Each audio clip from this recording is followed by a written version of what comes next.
Now, the next 10 years are going to be the most important 10 years, I think, at least, for human civilization and our relationship with wild nature.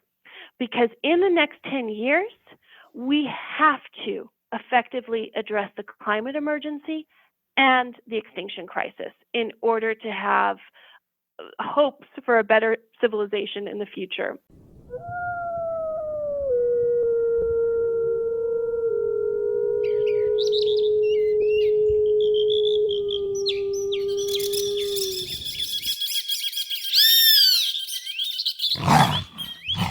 You're listening to the Rewilding Earth podcast.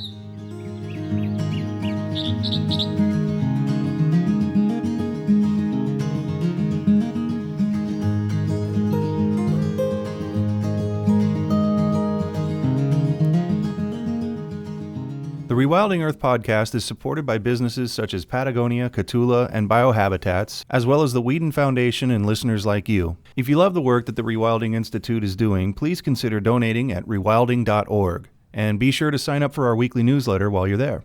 Amy Lewis is Vice President of Policy and Communications for Wild Foundation and works closely with the organization Nature Needs Half. Amy has spent the last 15 years researching the building blocks of collective action. She's brought this knowledge to bear in her own work as an award-winning nonprofit leader and as a scholar of environmental policy. Her research explores the relationship between democratic decision-making and policies that benefit the environment.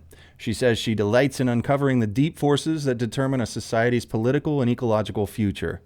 Amy employs her knowledge and skills at the Wild Foundation, aligning her personal goals with Wild's mission to activate an international ethic of care for wildlife and wild places. Today, I spoke with Amy about Nature Needs Half to get an idea of where we stand today, how much further we have to go, and how we'll get there by 2030. Nature Needs Half is really an idea that is unprecedented and has come about as the result of this unprecedented decline in the natural world. And we have set out to do something that we haven't had to do before because we've always had sufficient amounts of nature. And what we've learned over the last 40 years from scientific research is that ecosystems require at least 50% of the ecology to remain intact in order to continue to produce ecological services. If you cross approximately 50%, you begin to lose the functionality of the entire system. So it's not like you have half the ecosystem and half the functionality. It's like you have 40% of the ecosystem and 10% of the functionality. This idea and these conclusions don't just apply to ecosystems. More and more research shows it applies to the entire planet. And if you don't protect at least half the biosphere, you lose the life-giving services of the entire biosphere. So 10 years ago, a group of global NGO leaders came together and they basically said what everybody was saying in privately to themselves, but didn't feel comfortable saying publicly. And that is the idea that we have to protect half the planet, and we have to do it in a relatively rapid time frame in order to successfully address both the climate emergency and the extinction crisis. No big deal, right? I mean, it's not like we haven't done this before as a human race. I mean, it's not. Gosh, it's a big deal. It's such a big deal, and I'm so glad that people are talking about it in this way. When I get down, and one of the reasons I wanted to have you on is so that I have something to point to from social media every single day, 10 times a day. I could point back to this recording, and I have been pointing to your site to help people out, because conservationists deal with stuff that is horrendous every single day as their job. They put themselves right in the way of figurative bulldozers coming their way, whatever issue they're working on. And it's usually just an issue, and they're watching. And there's biologists, conservation biologists all over, scientists all over the world watching their projects get flooded, get blown out, move geographically because the climate is changing, and what they're studying is moving north or left or right or wherever. I mean, I think that it's important because we have to do it, yes, but it's also important that people like you are out there holding and waving a flag saying, you know what, we don't always have to be fighting against something and going, what did that guy do in the White House again? What in the world? Uh-oh, he went after NEPA, he's going after the Arctic. I am the kind of person, and I think a lot of other people are too, we need some proactivity. We need to be able to, that's hope to me. And so for as much as we need to do this for all of the scientific, biological, and every other reason, it's also we need to do this so that the movement can have some breath of fresh air. Like, we are taking steps on our own. We're saying what we need. It's not just industry that we're fighting, saying we need more oil, we need more gas, we need more access to the last remaining wildlands that are out there. And so I'm very excited, as you can tell, that it's also about that. And it must be really cool to work on that kind of stuff. You're not just fighting things, you're saying, here is the plan. And it's growing, and you're getting so much support from so many organizations around the world. You're absolutely right. Nature Needs Half is a big vision, a big plan for planet Earth. And I want to kind of state something that's implied in that, and that is that we have to plan at a planetary scale at this point in time in our history. And that's the unprecedented part about Nature Needs Half. There's actually a lot of things that aren't radical about Nature Needs Half, but the unprecedented thing is that we're saying for the first time in our history and the history of our planet, we have to come together as a species and have a vision and have a plan to ensure that we have enough nature left to survive. Because here's the thing about Nature Needs Half. We've always had at least half of nature at a planetary level throughout the entirety of human history. The really radical thing that we're doing, the really risky thing that we're doing, is removing landscape after landscape after landscape at a breakneck pace. That's never happened before. We've never had the decline of nature at such a scale and so rapidly. And that is really the radical notion here, this idea that we can just get rid of all of these parts of our living green engine and not be affected negatively by it. I sometimes use the analogy of a car engine, right? If you could probably remove one part of your car engine for a couple of days and your car might still run. And I'm not a mechanic. I have no idea how my car runs. So this is extra risky for me. But eventually, if you do that every single day, your engine stops running. And it's the same thing with the planet. For over 400 million years, we've had this living green engine that has produced everything that life needs. And right now, we're going into that engine and we're just removing one part here, one part there, one part there. And we remove a part and everything seems to be fine. And so we keep doing it. But one day you wake up and you find that the functionality of those incredibly essential systems is no longer there.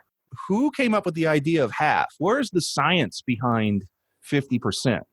Okay, so let me just acknowledge that I think that there's been a lot of indigenous groups and indigenous peoples who have for decades and centuries been essentially talking about this holistic idea that we call Nature Needs Half, but is this idea that we are embedded in a web of life. We have to act with respect and reciprocity towards nature. Nature has needs. We aren't just the ones with needs. Nature has needs, and we have to live respectfully in that framework. In terms of Western science, it really started in the 1970s with the ODUMs. They were the ones who first published research, and it wasn't about the entire planet. It was about ecosystems in Florida, I believe. I may be wrong about that, but they basically observed that after about half, and this varies by ecosystem, by the way. There are some ecosystems that are very fragile, like the rainforest, that require 75 to 80%. But and there are other ecosystems like grasslands that maybe only need 40%. But what the ODUMs observed is that after approximately half, the ecosystem hit a tipping point where functionality began to decline precipitously. And that ecological services from the ecosystem, whether that's producing oxygen, whether it's, purifying water or preserving topsoils, that those ecological services basically just began to evaporate after half. Later on in the 1990s, it was Reed Noss who really began to research this and apply these conclusions at a planetary scale, and began to say, that it's not just one ecosystem here and there, it's the entire biosphere that this applies to, because all of these ecosystems are interconnected. All of them serve each other, whether they're neighbors or from a distance, in different ways, whether it's migrating species, genetic flow, climate, rainfall.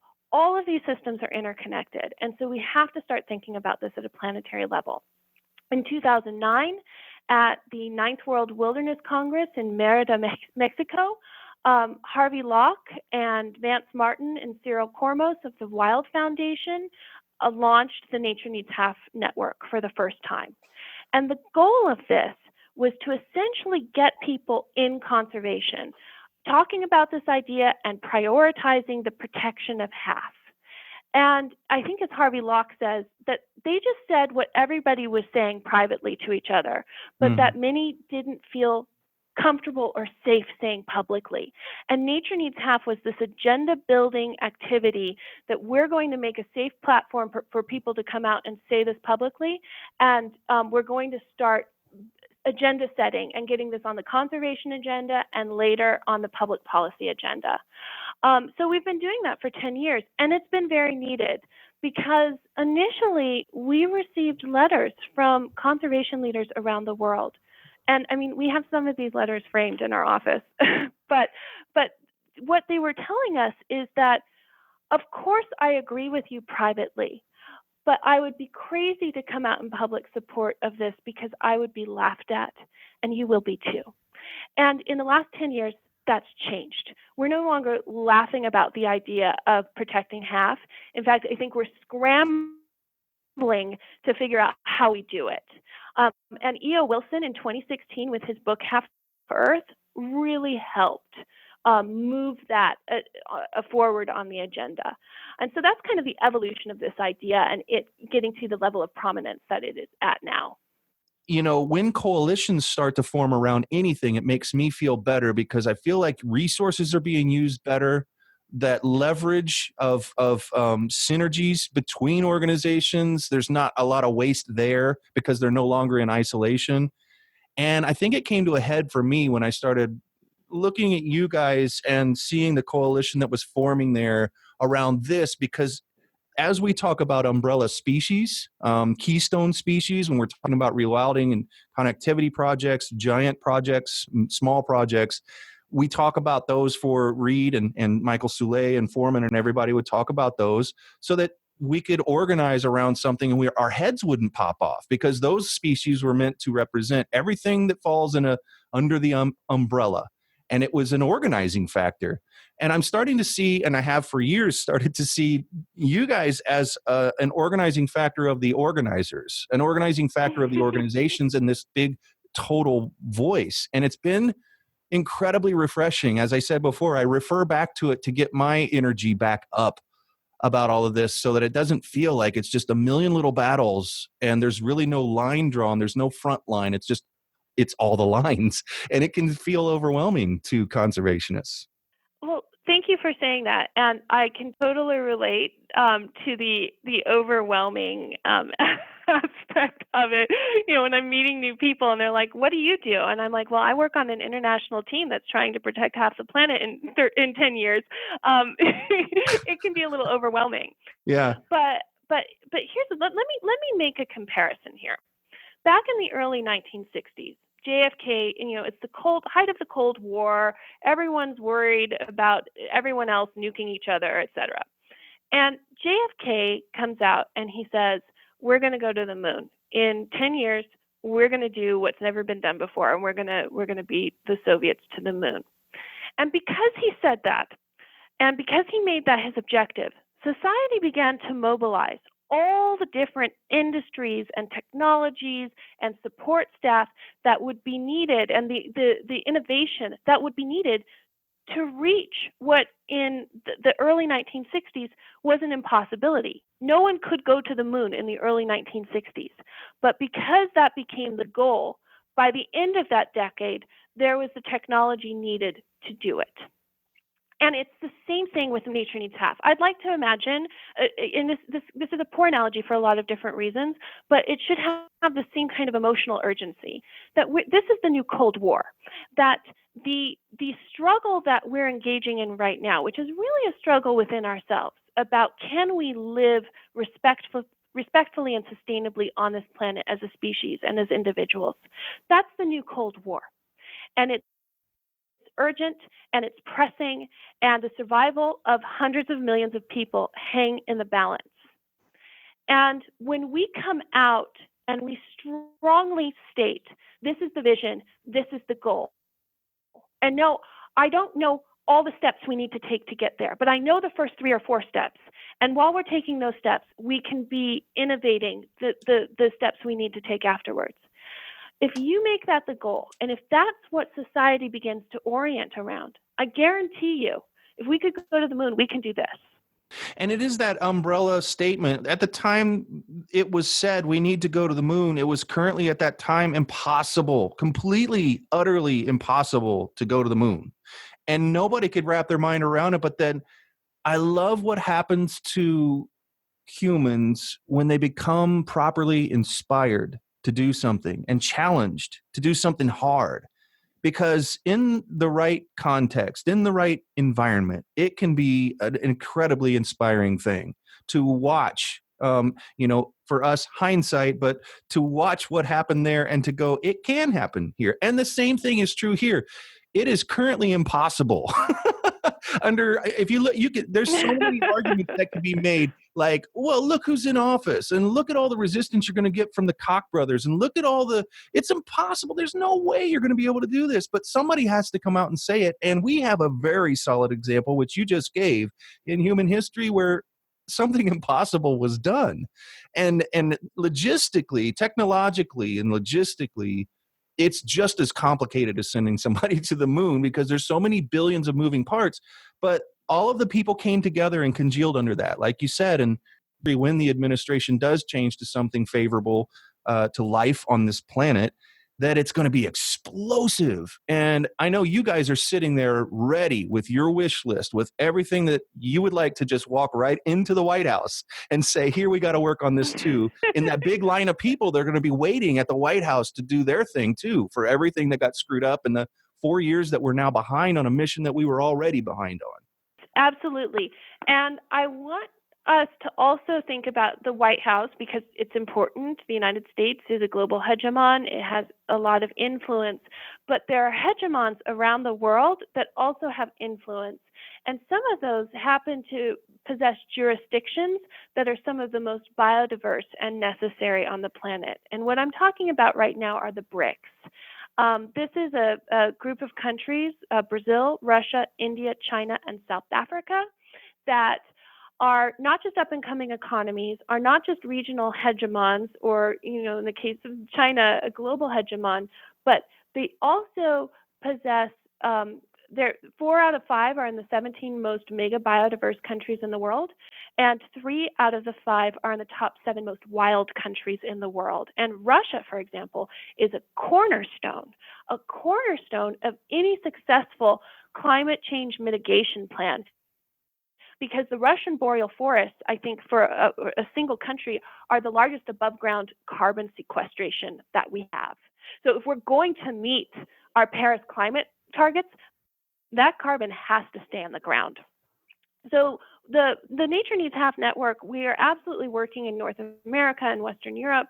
We absolutely have a wish list from Washington, but we're really beginning to focus our efforts too on influencing the BRICS and getting this conversation started in the BRICS, because those publics need to be aware of what's at stake. Those publics need to be engaged, and they need to be talking about the need for half and demanding it from their leaders as well.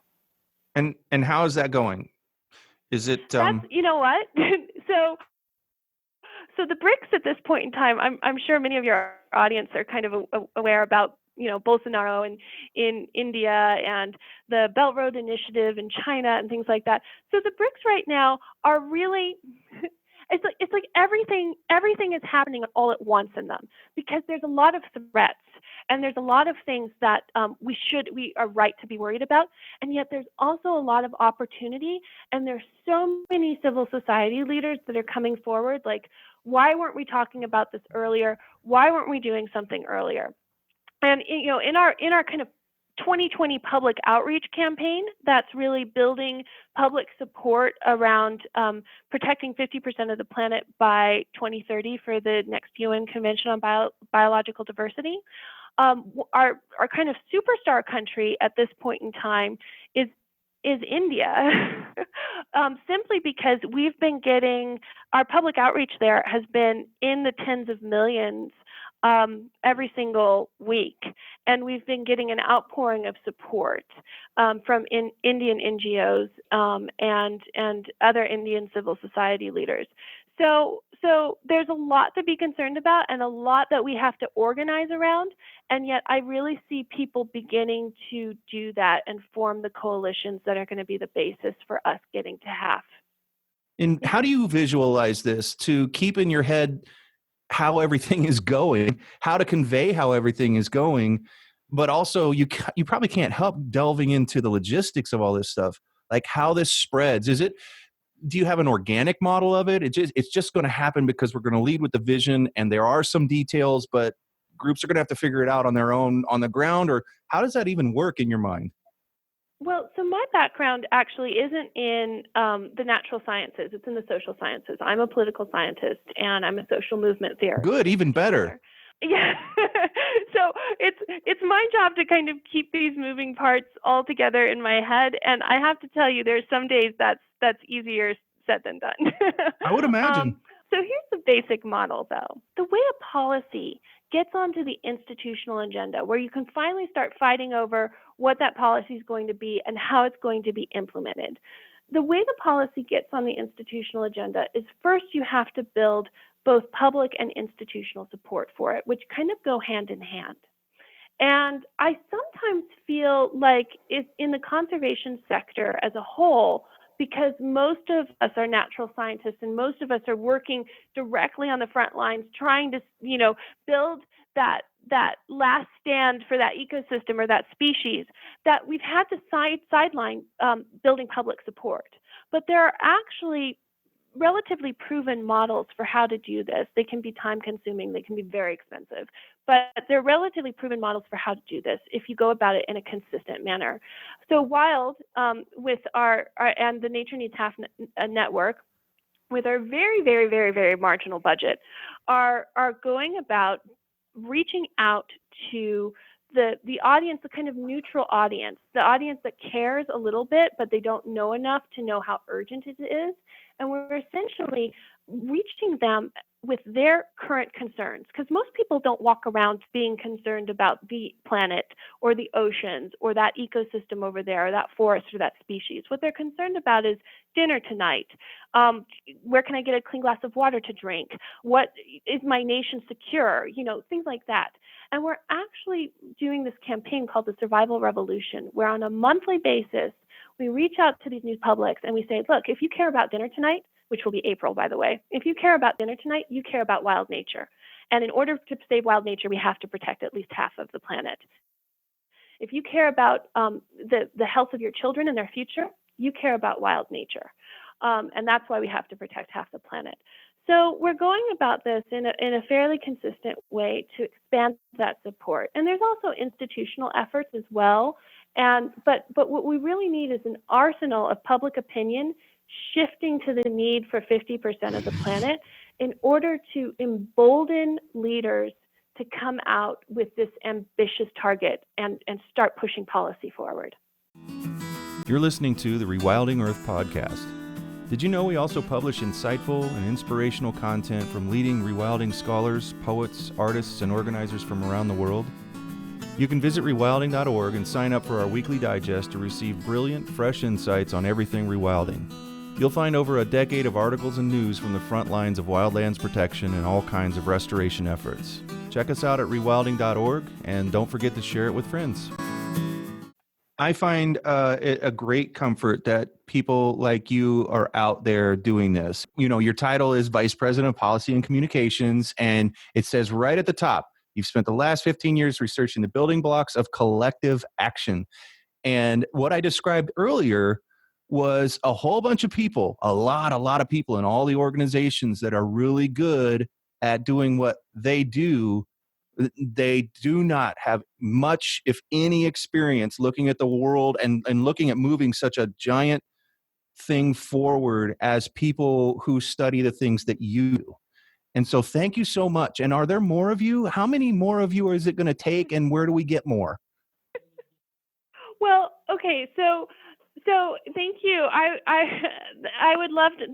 One of my closest colleagues, Jackie Beatrice. I would love to just be able to clone her and like deposit her all over the world. Let's work. Let's get to work on that. But right. Okay, so let's cloning technology. Okay, so here's the deal. In conservation in general, and I'm not saying this is not a judgment. Okay, it's just a fact. But we tend to prioritize our spending around scientific research, around land trusts, and sometimes around these kind of exotic, community organizing conservation or community building conservation efforts around the world to save a specific habitat or species. But I think the lowest amount of investment goes into public outreach. And I think there's a couple of reasons for that. One, you really need to invest in it seriously if you're going to get results. And two, it's hard. It's not easy. I sometimes I love everybody I work with, but some of the stakeholder groups, I mean, there are times when I think I maybe would like to be out in the middle of the jungle with a bunch of hungry tigers around me than in that room right then. But it's not what conservationists are experts at. Conservationists are experts at species, at habitats, at ecosystems. They're not experts at social media, at marketing, at social movement building. And so it makes sense where we've spent our money in the past. But I think in the future, we're really going to have to think seriously about how we invest in public outreach, how we include social science into conservation, and how we, in a very targeted way, reach out to new audiences to build support or at least prevent their resistance to large-scale conservation efforts. The work that you do, it's so important. None of our goals really get achieved if there aren't people doing what you're doing. We can have all the science in the world. We can have really captivating stories, but if we can't get them out there, we can't elucidate exactly what they mean in terms of people who can help that are not our devoted followers, who are also conservation biologists and people in the business, so to speak. But the average people, everybody on our board would be mystified by what you do, and are so happy you're there. Well, thank you. And as a social scientist, I get where natural scientists are coming from when they don't want their research conclusions altered or watered down in any way. Because in my own social science research, when I put on my, scientific method, objective hat, I want to behave as a social scientist. But as a social scientist, I also know that messages that lead with the science tend to be less embraced by new audiences, and that you have to meet audiences where they're at. So it doesn't mean you water down the science. It just means you prioritize other information first in order to start that important conversation. Mm-hmm. And sometimes it's eye-rolly information for people who are in the know. Like, do we really have to, who doesn't know that already? Well, in fact, most of the planet doesn't know that already. And we really have to start somewhere. And so back to Nature Needs Half and this massive goal. What do we have protected now? What do you consider that is okay? There's a lot of things that need to be done. Our national parks are not being really national park managed. Our wilderness areas are not being completely wilderness managed. We have work to do on the things we consider protected right now. But that aside, what do we have protected now all around the world, what do we feel like we have protected now, Right. and what is in front of us? So I'm so glad you asked this question. It's one of my favorites, and it's actually where I get to be a little bit more technical. So there are these things called the IUCN protected area categories. That's the International Union for the Conservation of Nature. They have these official protected area categories. And as of 2020, and this is on paper, it may only be paper protections, it may not be real protections, but on paper, we have approximately 17% terrestrial and 10% protected. Then, in addition to IUCN protected area categories, you have to add this other category of lands called Other Effective Conservation Measures, OECMs. And that includes indigenous land stewardship. And by the way, let me tell you something. Of the wild and intact lands that we have left on the planet, it's indigenous communities that are protecting a little over 37% of them, I believe. And that's huge. They also protect 80% of the world's biodiversity. So OECMs are very, very effective. So we have about 10% of the terrestrial realm under OECMs. So we're looking at right now with OECMs and protected area categories, we're looking at 27% protected. 27% as of 2020. Now, the next 10 years are going to be the most important 10 years, I think, at least, for human civilization and our relationship with wild nature. Because in the next 10 years, we have to effectively address the climate emergency and the extinction crisis in order to have hopes for a better civilization in the future. And so I want to ask everybody, do they want to just spend the next 10 years adding 3% to our protected area categories? Because it seems like if there's a decade for us to be ambitious, this is the decade to do it. And that's why we're promoting 50% by 2030, because we're already at 27%. We're over halfway there. Now we have to really ramp up our ambition and add 23% more. And you know, we did the last round of the UN Convention on Biological Diversity. The targets weren't ambitious enough. They were politically driven targets, not scientifically driven targets.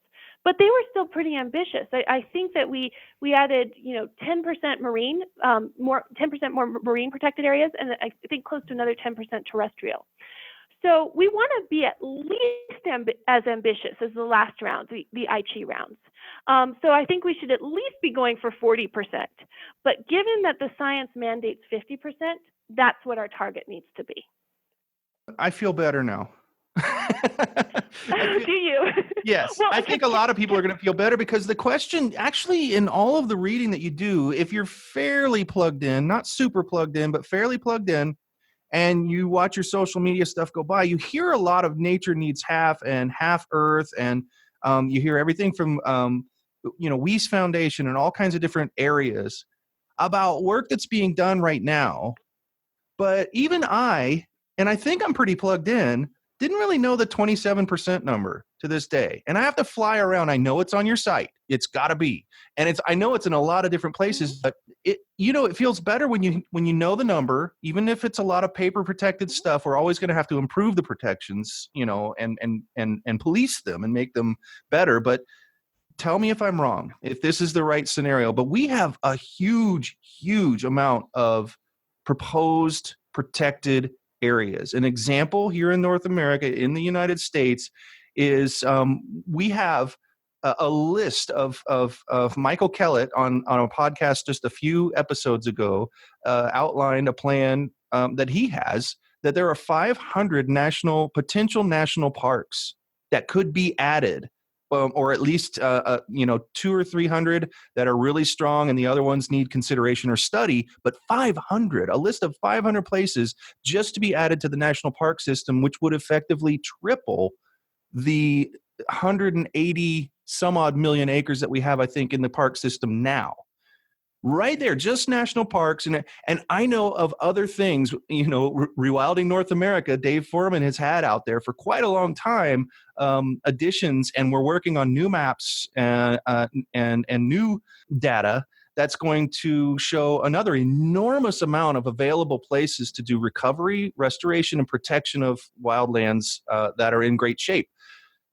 So if the appetite for the public is in the United States, because we've had such a bad administration on conservation stuff, but I'm sure that this could be applied all over the world. If everybody's got the appetite I think they're going to have for change, for really big things to happen, we have half in the bank in terms of proposed areas, in terms of study and research. It's not like we're out there looking for things to add that are biologically sensitive enough, that really fit the bill for what is needed biologically, scientifically. Am I on the right track for being that optimistic, or should I tone it down? No, I think you're absolutely right. And the focus of conservation for the last couple of decades, having been on science, on maps, on tracking the most important places that we need, is that we now have a wealth of information that can inform policies. And we essentially have those solutions ready to go. They're right there. Yeah. All we have to do is become excited about them and implement them, which is why we're focusing on public outreach now. But you're absolutely right. The information is there. And in places like North America, it is easy for us. We would have a much easier time doing this. There are other places where, other countries where their ecology is very degraded. And there's going to have to be a lot of work to restore and rewild, and to also sustainably manage lands that people live on, because we can't displace those people. But there are ways. We do have all sorts of models and all sorts of validated solutions that work to keep the ecology intact and also keep the communities intact that live on them. So in other countries, there's going to be a variety of solutions. In North America, however, it's kind of more about protecting what is left versus having to go back and restore a lot. Because people like you exist, we have a fighting chance of actually fighting back against most of what it is from an industry side. It's not a representation of the populace anywhere in the world that I am aware of. It's not like there's a country out there that's all oil barons and executives. It's just a tiny Oil India. Yeah. but they don't have the same resources. The people don't have the same resources. And I think it bears repeating that the conservation movement globally just hasn't had its eye on the PR that needs to happen, the education that needs to happen. And for this to really go, I don't know how you would compare it to Kennedy's moonshot, but it's one of the most crucial pieces to getting to that moon. We got to captivate people's imaginations and minds, and also not be afraid. I think the reason a lot of conservationists might hold off on this, like being super public about it, is just it opens up a whole can of hope. I mean, and people have had their hopes dashed. And why would you do that to yourself if you don't believe it? So I think helping people believe it, showing them the 27% and how we can get there, how we can get to 50% is like, isn't that the core crux of your job, among other things? Absolutely. And let me and not to dash your hopes, but to kind of inoculate the audience against what we're specifically up against in the next 3 decades, and why we're pushing so hard for 50% by 2030. So this stat I'm about ready to give you comes from the Global Alliance for Builders and Construction. And this is not a conservation stat. This is their own stat. And they say that by 2050, we're going to add 25 million kilometers of road to the planet by 2050.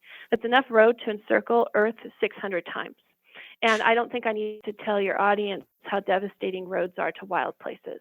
Additionally, by 2050, we're set to double the square footage of urban areas. And there's a lot of talk about protecting 30% of the planet by 2030, and then kind of building up to this ambitious goal of 50% by 2030. My question is, when is it going to be easier and more feasible to protect half the planet? In 2030, when we still have a lot of those wild areas remaining and intact, or in 2050 when we have to go back and remove 25 million kilometers of road and restore all the wild areas that they decimated. I would say the former, not the latter. And roads are so damn old fashioned. My God. I mean, I realize that I will be long gone before the United States ever even breaks ground on any kind of significant rail transportation system. Fortunately, though, the last Koch brother will be gone long before that. And maybe some of the air for this whole road thing. I mean, roads are just so damn primitive. We're talking about, on one hand, you've got these guys who are thinking about different ways of getting around the planet, like Musk and others. And while they have all kinds of crazy ideas and they don't have a science or a biology background to guide them, that's what we're for.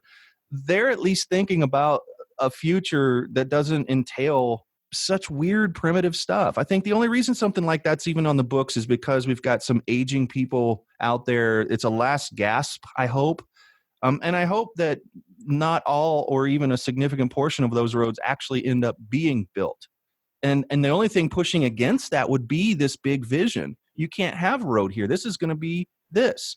And we said in another podcast a while back with someone that the only way to stop it is not to just put your arms around a place that you love and say thus far and no further. We have to have plans. We have to say, no, that can't go there, or that can't be expanded, or that can't be paved, because we already have plans for it. So many times in history in the United States, it's been shown that just having a place as a wilderness study area completely and utterly shuts down all talks of people moving in for oil and gas development. It didn't even need to be wilderness designated stuff. It just needs to be talked about, and it turns them away. They go look for other places because they know there's too much trouble here. So you're absolutely right. In my mind, you're completely right. We need to be talking about this stuff now and in the biggest way possible, because it's going to be nearly impossible waiting too much longer. And we just really can't afford to wait. Yeah, also, you're right. Roads are really primitive. And I'm pretty sure that as a kid, when I was watching sci-fi movies, like every projection of 2020 had us on hoverboards. So I'm really hoping someone will come along and invent the hoverboard, and then they'll become a sponsor of Nature Needs Half. No roads, use your hoverboard. Nature Needs Half. Yeah. Yeah. Well, if we're not there to say that we have our own plans, then we'll end up where we are today, because we've always done that. We have largely, had to protect areas we didn't know were under threat until they were, because we weren't planning on doing anything with those areas, or we mistakenly thought they were more protected than they were. They weren't threatened. But the only way that I can see, and I know, man, everybody that listens to us agrees, because we've been in these discussions a lot. We got where we are today just by wrapping our arms around saying, no, you can't do this. And that's good. I mean, we wouldn't have the protected places that we do if that didn't happen. But without a proactive plan for the rest of the stuff, they're just going to fill it in with roads and cities. To many people, nature is just empty land until you make them aware that it's something else. What can people be doing right now to learn more, to get more informed about this and stay in the loop? Thank you for asking that question. So what we're really pushing for early in 2020 is to recruit as many ambassadors and Nature Needs Half influencers as we can for our campaign, The Survival Revolution. So they could go to natureneedshalf.org/survival-revolution. And they can sign up to become an ambassador there. They can learn more about that campaign. And that campaign is building awareness around the need for 50% by 2030 in advance of the UN Convention on Biological Diversity in October of 2020. After that, we will be using it more and more to sustain and support national level coalitions as they work for half within their territories. But for this year, we're focusing on the global level. Additionally, I just like it if everybody could kind of keep their eyes on the UN Convention on Biological Diversity, and when there's public comment, when there's opportunities to sign petitions like the Global Deal for Nature, that's globaldealfornature.org, that they do so so we can really show that there's public support for protecting 50% of the planet by 2030. And you've mentioned hope 2 times already in this podcast, and I didn't want to let that go away, because I feel like hope has kind of gotten a bad rap lately because of the marvelous Greta Thunberg, and I love her and everything she says. There's something she says about hope, though, that we don't need your hope, we need action. And I would like to build on that a little bit, because over a millennium ago, a man named Augustine of Hippo said something about hope that I think is relevant, and that is, hope has 2 beautiful daughters. Their names are anger and courage. Anger at the way things are, and the courage to see that they do not remain as they are. And I think that's what we need to be harnessing right now. If you don't want to call it anger, don't call it passion. But we need to be harnessing a sense that it's not right what's happening in the world to the biosphere.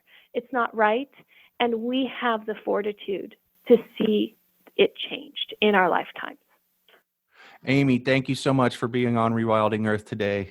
Thank you so much for having me, Jack. It's been an absolute pleasure. I really enjoyed our conversation. Thanks for listening to the Rewilding Earth podcast. We do what we do because of you. This podcast is supported by listeners like you who long to live in a wilder world. Please consider donating at rewilding.org and subscribe to our weekly news and article digest while you're there. To go the extra mile, you can follow and share Rewilding Earth on Instagram, Facebook, and Twitter. Bonus points for sharing this podcast with your friends. To listen to past episodes, go to rewilding.org/pod. That's rewilding.org/pod.